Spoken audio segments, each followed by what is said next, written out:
तो राधे राधे, नमस्कार दोस्तों। Welcome back to my YouTube channel. आपका अपने यूट्यूब चैनल में बहुत बहुत स्वागत है दोस्तों। तो चलिए देख लेते हैं आपके इंपॉर्टेंट क्वेश्चन हिंदी के, जो कि एग्ज़ाम के लिए रहने वाले हैं, बहुत ही महत्वपूर्ण। ठीक है दोस्तों, आपका ज़्यादा समय वेस्ट ना करते हुए हम चलते हैं क्वेश्चन की तरफ। ठीक है दोस्तों, तो पहला क्वेश्चन देखते हैं दोस्तों। पहला क्वेश्चन इसमें से कह रहा है, सूरदास जी किस काल के संत कवि हैं? सूरदास जी किस काल के संत कवि हैं? बताइए दोस्तों कमेंट बॉक्स में, सूरदास जी किस काल के संत कवि हैं? ए ऑप्शन आपका कह रहा है भक्ति काल के, बी ऑप्शन आपका कह रहा है आदिकाल के, सी ऑप्शन कह रहा है आधुनिक काल के, और डी ऑप्शन कह रहा है रीत काल के। दोस्तों आपको इन चारों ऑप्शन में बताना है कि सही ऑप्शन आपका कौन सा होगा। ठीक है दोस्तों, इसमें जो आंसर पूछ रहा है क्वेश्चन में, कह रहा है कि सूरदास जी किस काल के संत कवि हैं। बताइए दोस्तों किस काल के संत कवि हैं? तो A will be the right option. ठीक है दोस्तों, किस काल के हैं? भक्ति काल के हैं। A will be the A option जो है आपका राइट होगा। ठीक है दोस्तों, चलते हैं सेकंड नंबर क्वेश्चन पे। सेकंड नंबर क्वेश्चन हमारा ये कह रहा है दोस्तों, निम्न में से कौन सी रचना सूरदास जी की नहीं है? निम्न में से कौन सी रचना सूरदास जी की नहीं है? बताइए दोस्तों कौन सी रचना जो है सूरदास जी की नहीं है? ए ऑप्शन कह रहा है रामायणी, बी ऑप्शन कह रहा है आपका सूरसागर, और सी ऑप्शन आपका कह रहा है साहित्य लहरी, डी ऑप्शन कह रहा है सूरसारावली। दोस्तों जो सूरदास की रचना है, सूरसागर भी है, साहित्य लहरी भी है, और सूरसारावली भी है। तो A option is the right option होगा। ठीक है, रामायणी जो है, ये रामायणी किसकी रचना है? रामायणी जो रचना है दोस्तों वो कबीर जी की है। कबीर जी की 3 फेमस रचनाएं, एक वीडियो मैंने आपको बताया था, साखी, सेकंड है सबद, और तीसरी है आपकी रामायणी। ठीक है दोस्तों, तीसरी कौन सी है? रामायणी। ये कबीर जी की रचनाएं हैं, और जो साहित्य लहरी, सूरसागर, सूरसारावली, ये तीनों की तीनों सूरदास जी की हैं। ठीक है दोस्तों, चलते हैं आपके थर्ड नंबर क्वेश्चन पे। थर्ड नंबर क्वेश्चन आपका ये कह रहा है, निम्न में से अनुनासिक वर्ण कौन सा है? दोस्तों अनुनासिक वर्ण किसे कहते हैं? पहले बताइए आप, ये अनुनासिक वर्ण किसे कहते हैं? दोस्तों जो पंचमा अक्षर होता है व्यंजन में, जो पंचमा अक्षर जो होता है वर्णों में, पंचमा अक्षर को हम क्या कहते हैं? पंचमा अक्षर को क्या बोलते हैं? हम अनुनासिक बोलते हैं। अनुनासिक जैसे अंगा, जो पंचमा का खा गा गा लास्ट में आप अंगा लिखते हैं, इया हो गया, आपका बड़ा हो गया, और ना हो गया, और लास्ट में कौन सा आता है? माँ। ये पंचमा अक्षर को क्या बोलते हैं? अनुनासिक बोलते हैं। ठीक है दोस्तों, तो इन ऑप्शन में से, और ये कैसे बोले जाते हैं? नाक प्लस नाक और मुख से बोले जाते हैं।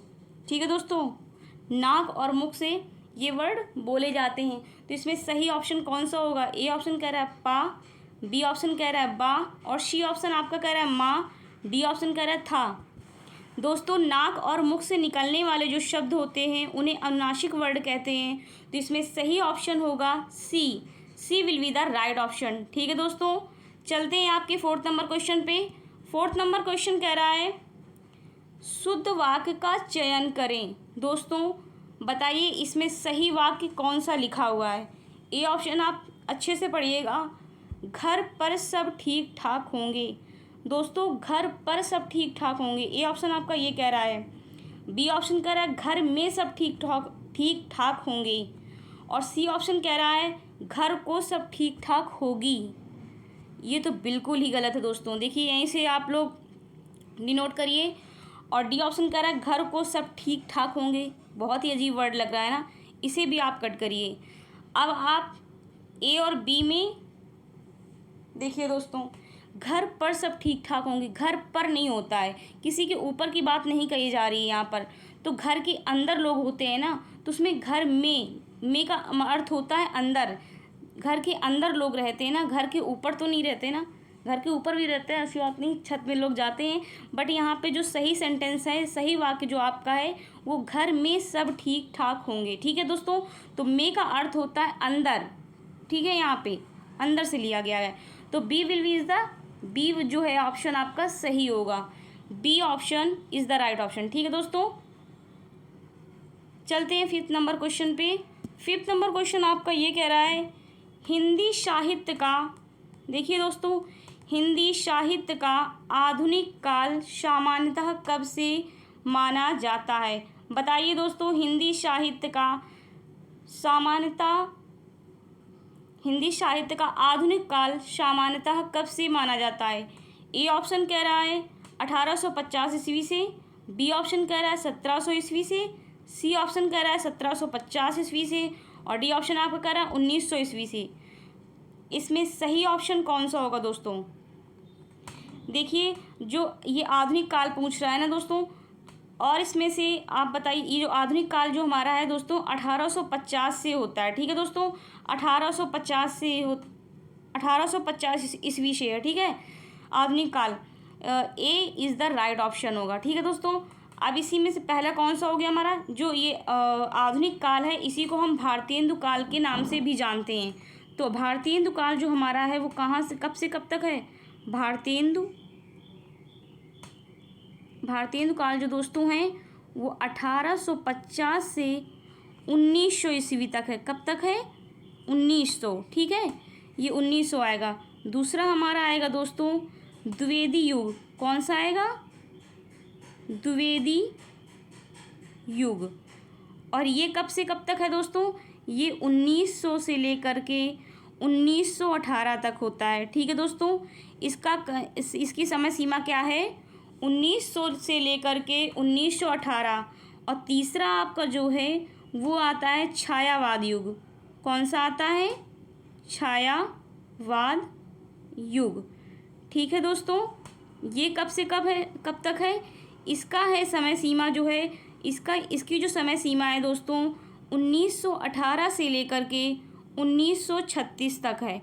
ठीक है दोस्तों, चलते हैं चौथे नंबर पे। चौथा नंबर जो हमारा युग है ये आता है छायावादोत्तर युग। कौन सा आता है, छायावादोत्तर युग। ठीक है दोस्तों, इसकी जो समय सीमा है ये 1936 से लेकर वर्तमान तक है, प्रेजेंट में भी वर्तमान तक। ठीक है दोस्तों, इसे आप लोग नोट्स कर लीजिए, अपनी नोट्स कॉपी में नोट कर लीजिए। भारतेंदु काल जो है 1850 से लेकर के 1900 तक है। दूसरा हमारा है द्विवेदी युग। द्विवेदी युग कब से है दोस्तों, 1900 से लेकर के 1918 तक। और उसके बाद आता है तीसरा हमारा छायावाद युग। छायावाद युग जो है 1918 से लेकर के दोस्तों कहाँ तक है, 1936 तक। चौथा हमारा आता है छायावादोत्तर युग, 1936 से लेकर के वर्तमान तक। ठीक है दोस्तों, तो हिंदी साहित्य का आधुनिक काल सामान्यतः कब से माना जाता है, ए option is the right option. ठीक है, 1850 से। चलते हैं आपके छठवें नंबर प्रश्न पे। छठवां नंबर आपका सवाल कह रहा है दोस्तों निम्न में से विलोम शब्द युग्मों में असंगत बताइए। इसमें जो ऑप्शन दिए गए हैं विलोम शब्द के वो एक दूसरे के विपरीत होने चाहिए, लेकिन इसमें से जो ऑप्शन है वो एक दूसरे के विपरीत नहीं है। कौन सा ऑप्शन जो है वो गलत लिखा हुआ है, बताइए दोस्तों। ए ऑप्शन कह रहा है ध्वंस का विध्वंस, बी ऑप्शन कह रहा है परतंत्र का स्वतंत्र, निंदा की स्तुति और पाप का पुण्य।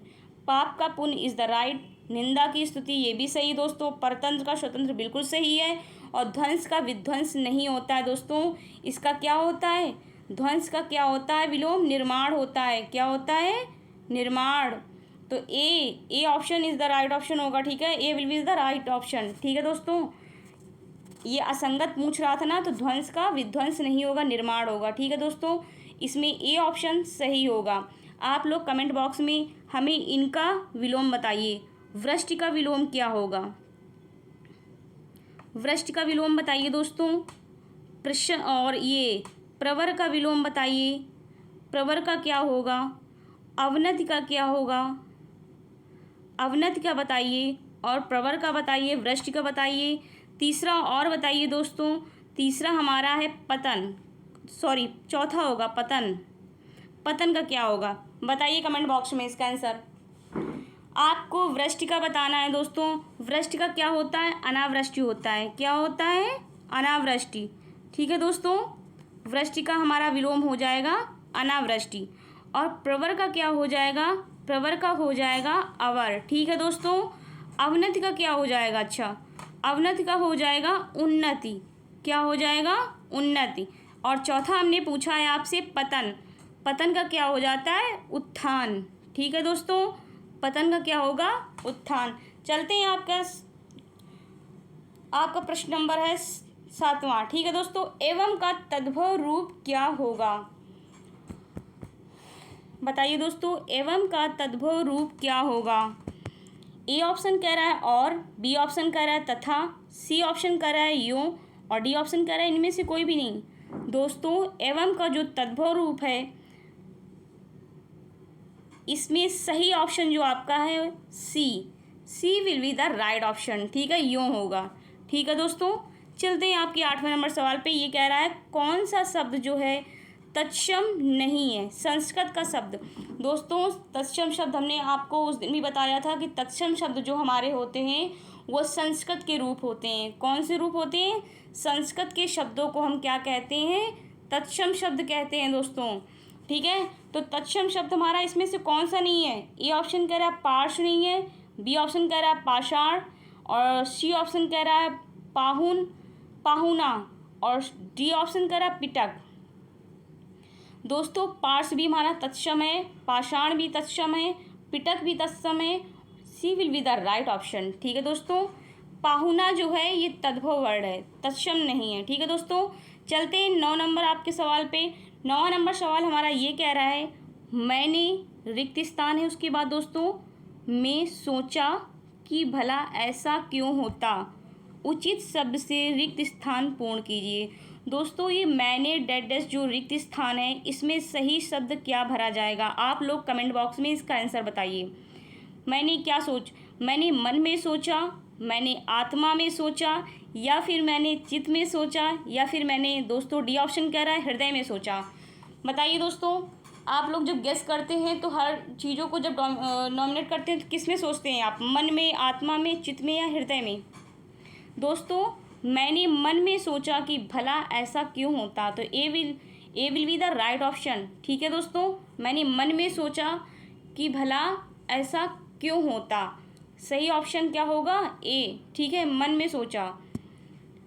चलते हैं आपके 10वें नंबर सवाल पे। 10वां नंबर आपका सवाल कह रहा है दोस्तों, गोद लिया हुआ पुत्र, इसके लिए एक शब्द होगा। बताइए दोस्तों, गोद लिया हुआ पुत्र, इसके लिए एक शब्द क्या होगा? ए ऑप्शन कह रहा है दत्त, बी ऑप्शन कह रहा है दंपति, और सी ऑप्शन कह रहा है दत्तक, और डी ऑप्शन कह रहा है इनमें से कोई भी नहीं। दोस्तों, गोद लिया हुआ पुत्र जो होता है उसका एक शब्द होगा दत्तक। क्या होगा? दत्तक। She will be the right option. दंपति, पति पत्नी के जोड़े को बोलते हैं। ठीक है दोस्तों, पति पत्नी के जोड़े को क्या बोलते हैं? दंपति बोलते हैं। ठीक है दोस्तों। चलते हैं 11 नंबर सवाल पे। 11 नंबर सवाल हमारा ये कह रहा है उनके बिना तुम कुछ नहीं हो। क्या? उनके बिना तुम कुछ नहीं हो। वाक्य में बताइए दोस्तों, उनके बिना तुम कुछ नहीं हो, वाक्य में संबंध बोधक शब्द कौन सा है? दोस्तों, उनके बिना तुम कुछ नहीं हो, वाक्य में संबंध बोधक अव्यय पूछ रहा है। ए ऑप्शन कह रहा है ए ऑप्शन कह रहा है बिना, बी ऑप्शन कह रहा है तुम, सी ऑप्शन कह रहा है उनके, और डी ऑप्शन आपका कह रहा है कुछ। दोस्तों, इन दो वाक्यों को जो जोड़ रहा है वो कौन सा संबंध है? उनके बिना तुम कुछ नहीं हो।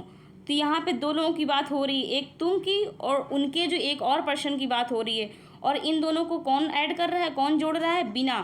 तो A will be the right option. ठीक है दोस्तों, यहाँ दो व्यक्तियों के बारे में तीसरा व्यक्ति किसी से कह रहा है कि उनके बिना तुम कुछ नहीं हो, तो उनके एक दूसरा व्यक्ति हो गया, और तुम जो उसके सामने तुम जिससे बात कर रहे हो वो हो गया।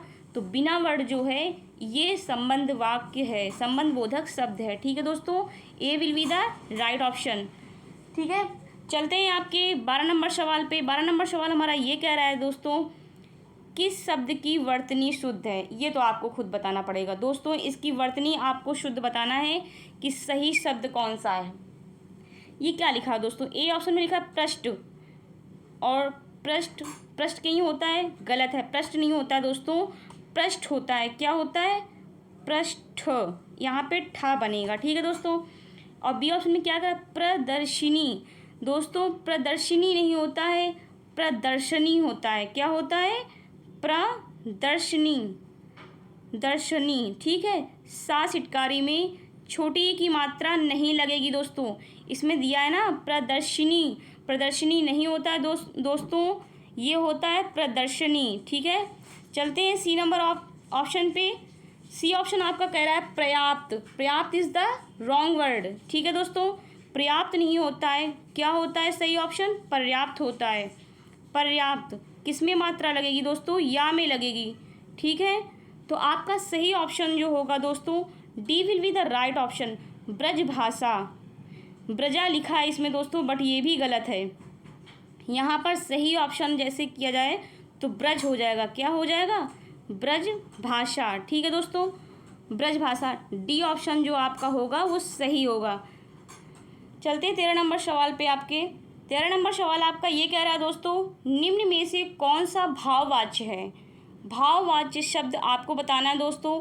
ए ऑप्शन कह रहा है मैंने पुस्तक पढ़ी, बी ऑप्शन कह रहा है पुस्तक पढ़ी जाती है, बी ऑप्शन क्या कह रहा है, पुस्तक पढ़ी जाती है, और सी ऑप्शन आपका ये कह रहा है आम खाया जाता है, डी ऑप्शन कह रहा है धूप में चला नहीं जाता।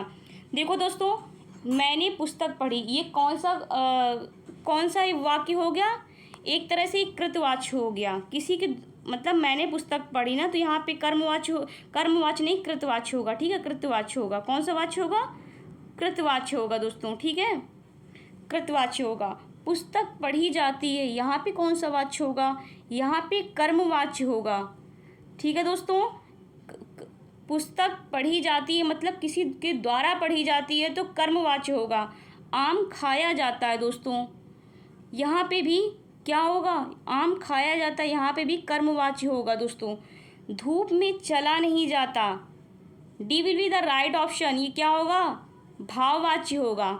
धूप में चला नहीं जाता, ये कौन सा वाक्य है आपका, भाववाच्य है।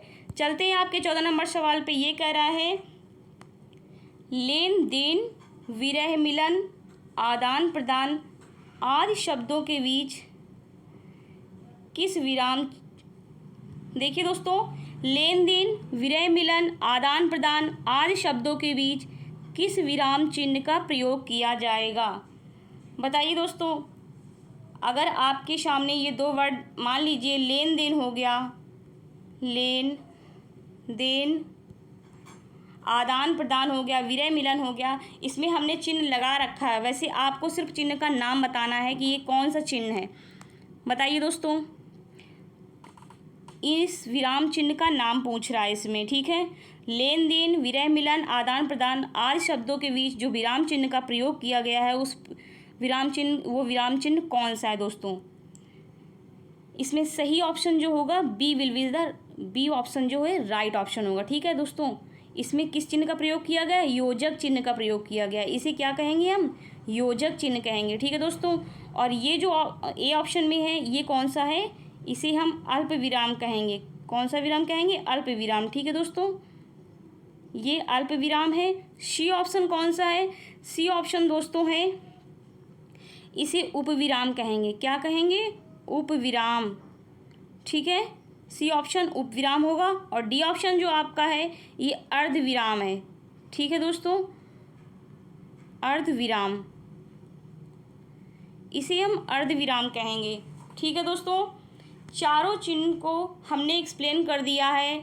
आप इन विराम चिन्हों के नाम भी अपने नोट्स में लिख सकते हैं। ठीक है, 15 नंबर क्वेश्चन पे चलते हैं दोस्तों। 15 नंबर क्वेश्चन हमारा ये कह रहा है, आँख का अंधा नाम नयन सुख। क्या कह रहा है लोकोक्ति, आँख का अंधा नाम नयन सुख। लोकोक्ति का अर्थ बताना है दोस्तों, आँख का अंधा नाम नयन सुख। इस लोकोक्ति का सही अर्थ क्या होगा। ए ऑप्शन कह रहा है दोस्तों गुण के अनुरूप नाम होना, बी ऑप्शन कह रहा है गुण के विरुद्ध नाम होना, और सी ऑप्शन कह रहा है मूर्ख होना, डी ऑप्शन कह रहा है इनमें से कोई भी नहीं। दोस्तों, जो आँख का अंधा नाम नयन सुख होता है उसका अर्थ ये होता है गुण के विरुद्ध नाम होना।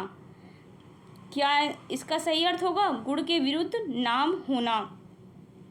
B is the right option. ठीक है दोस्तों, चलते हैं आपके 16 नंबर सवाल पे।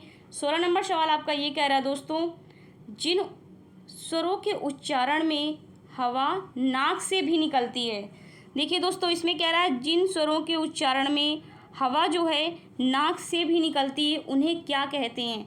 देखिए दोस्तों, नाक से भी निकलती है मतलब मुख प्लस नाक से भी निकलती है, मुख प्लस नाक से निकलती है तो उन्हें क्या कहते हैं दोस्तों।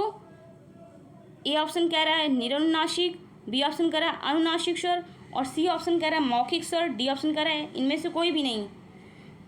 दोस्तों, जिन स्वरों के उच्चारण में हवा जो है नाक से भी निकलती है उन्हें अनुनासिक स्वर कहते हैं। क्या कहते हैं? अनुनासिक स्वर कहते हैं। B is the right option. ठीक है दोस्तों, उन्हें क्या कहते हैं? अनुनासिक स्वर कहते हैं। ठीक है, चलते हैं 17 नंबर सवाल पे। आपके ज़्यादा समय वेस्ट। अनुस्वार किसका कार्य करता है? बताइए दोस्तों, अनुस्वार किसका कार्य करता है? ए ऑप्शन कह रहा है पंचम वर्ण का, बी ऑप्शन कह रहा है स्वर का, सी ऑप्शन कह रहा है चंद्र बिंदु का, डी ऑप्शन कह रहा है इनमें से कोई नहीं। दोस्तों, अनुस्वार जो कार्य करता है वो पंचम वर्ण का करता है। किसका करता है? पंचम वर्ण का करता है। A is the right option. अनुस्वार में जो वायु होती है दोस्तों, इसमें वायु केवल नाक से निकलती है। किससे निकलती है? नाक से। वायु केवल नाक से निकलती है दोस्तों। ठीक है, नाक से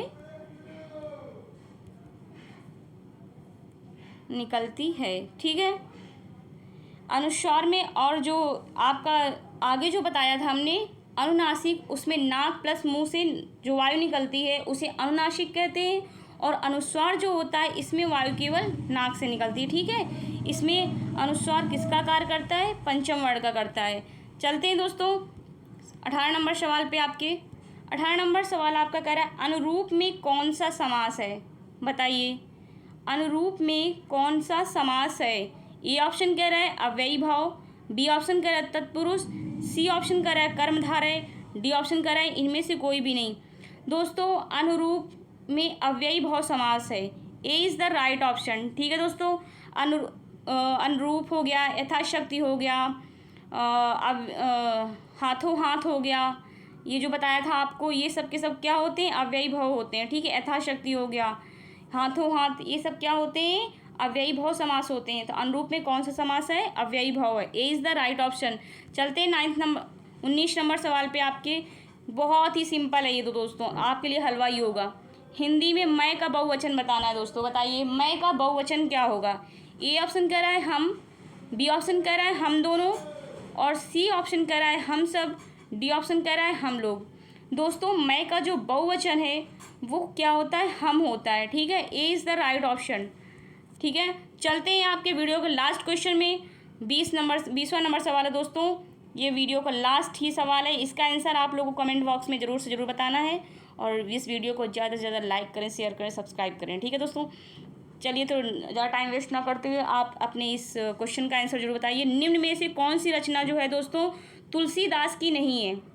ए ऑप्शन कह रहा है रामचरितमानस, बी ऑप्शन कह रहा है गीतावली, सी ऑप्शन कह रहा है श्री कृष्ण गीतावली, डी ऑप्शन कह रहा है भक्तमाल।